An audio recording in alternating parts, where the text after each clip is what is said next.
আমরা আশঙ্কা করছি বিভিন্ন গুপ্ত সংগঠনের সদস্যবৃন্দ আমাদেরকে নিয়ে মব করার সম্ভাবনা আছে। যে বেশি নাম মুখস্থ করতে পারছে তাকে উপঢৌকন এবং উপহার দেওয়া হচ্ছে। দুঃখ লাগে, আসলে হাসিও পায়। গুপ্ত শিবির এবং বাকশাস যারা ক্যান্ডিডেট আছে তাদেরকে প্রমাণের প্রভূত সরাসরি পক্ষপাতিত্ব করছেন। গুপ্ত সংগঠন কিংবা অন্যান্য যে সংগঠনগুলো আছে প্রার্থীদেরকে নৈতিকভাবে মোকাবেলা করতে ব্যর্থ হয়ে তাদের বিরুদ্ধে অপপ্রচার চালানোর সম্ভাবনা আছে। যদি লেভেল প্লেইং ফিল্ড দিয়ে নির্বাচন সুষ্ঠু করতে চান এইগুলো সম্পর্কে ব্যবস্থা আপনাদেরকে নিতে হবে। ঢাকা বিশ্ববিদ্যালয়ে পোস্টার লাগানোর কারণে আমাদের মেয়েদেরকে নিয়ে রিয়েল আইডি দিয়ে ঢাকা বিশ্ববিদ্যালয় গ্রুপে যেই ধরনের নোংরা অপপ্রচার করা হয়েছে, ঢাকা বিশ্ববিদ্যালয়ের প্রক্টর বরাবর আমরা সেই তখন থেকেই ওই আইডিগুলো দিয়ে অভিযোগ দিয়েছি, কিন্তু ঢাকা বিশ্ববিদ্যালয়ের প্রক্টর এবং ঢাকা বিশ্ববিদ্যালয় প্রশাসন সেই ছেলেগুলোকে চিহ্নিত করতে পারলেও তাদের বিরুদ্ধে কোনো ব্যবস্থা গ্রহণ করতে পারেনি। আগামীকাল থেকে আনুষ্ঠানিকভাবে নির্বাচনী প্রচারণা শুরু হচ্ছে।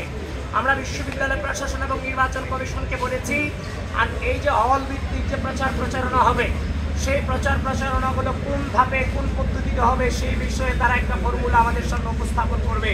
কিন্তু নির্বাচন কমিশন এখনো পর্যন্ত সেই ব্যবস্থা কিংবা সেই ফর্মুলা আমাদের সামনে উপস্থাপন করেনি। প্রকাশ না করার কারণে আমরা যেভাবে প্রচারণা করতে চাই না কেন সেটাকে নিয়ে আমরা আশঙ্কা করছি বিভিন্ন গুপ্ত সংগঠনের সদস্যবৃন্দ আমাদেরকে নিয়ে মব করার সম্ভাবনা আছে। গুপ্ত সংগঠনের কিংবা হচ্ছে যে তারা যে প্যানেল দিয়েছে সেই প্যানেলের যে মেম্বার কিংবা সদস্যরা আছে তাদের নামগুলা যাদেরকে মুড়ি খাওয়াচ্ছে তারা মুখস্থ করতে পারছে কিনা এটা নিয়ে একটা প্রতিযোগিতা হচ্ছে, এবং যে বেশি নাম মুখস্থ করতে পারছে তাকে উপঢৌকন এবং উপহার দেওয়া হচ্ছে।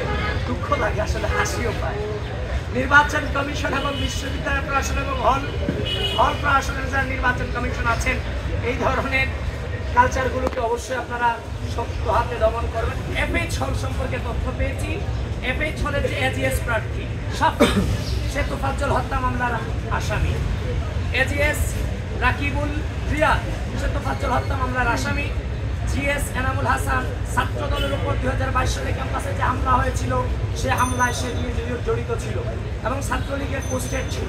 সুতরাং এরা কিভাবে এই অবস্থায় থেকেও নির্বাচন করতে পারছে সেটা নিয়ে নির্বাচন কমিশনকে আমরা প্রশ্ন করছি। গুপ্ত শিবির এবং বাকশাস যারা ক্যান্ডিডেট আছে তাদেরকে প্রমাণের প্রভূত সরাসরি পক্ষপাতিত্ব করছেন। অত্যন্ত আশঙ্কার বিষয়, সেখানে কিছু সংখ্যক রিয়েল আইডি দিয়ে কমেন্ট করা হয়েছে যে রাতের রানী। পরবর্তীতে তার যখন ফেসবুক আইডি ঘাঁটতে গেলাম গিয়ে দেখলাম সে লিখছে বাংলাদেশ জামাত ইসলামী জিন্দাবাদ। এই যে জামাত ইসলাম এবং ছাত্র শিবির 5 আগস্ট পরবর্তী সময়ে বাংলাদেশ জুড়ে নারীদেরকে নিয়ে কুৎসা রটাচ্ছেন, বিশেষ করে ঢাকা বিশ্ববিদ্যালয়ের মাটিতে জাতীয়তাবাদী ছাত্র দলের মেয়েদেরকে নিয়ে কোনো ধর্মেই কিন্তু এগুলো জায়েজ এবং স্বীকৃত নয়। আপনাদেরকে বড় জোরে নিবেদন করছি 5 আগস্ট পরবর্তী সময়ে আমরা ক্যাম্পাসগুলিতে শ্রদ্ধা এবং স্নেহের সমন্বয়ে একটি সহনশীল সহমর্মিতামূলক রাজনীতি চেয়েছি। সহনশীলতার রাজনীতিতে ফিরে আসেন। নারী সম্পর্কে যে কুৎসিত দৃষ্টিভঙ্গি সেখান থেকে আপনারা আশা করি ফিরে আসবেন।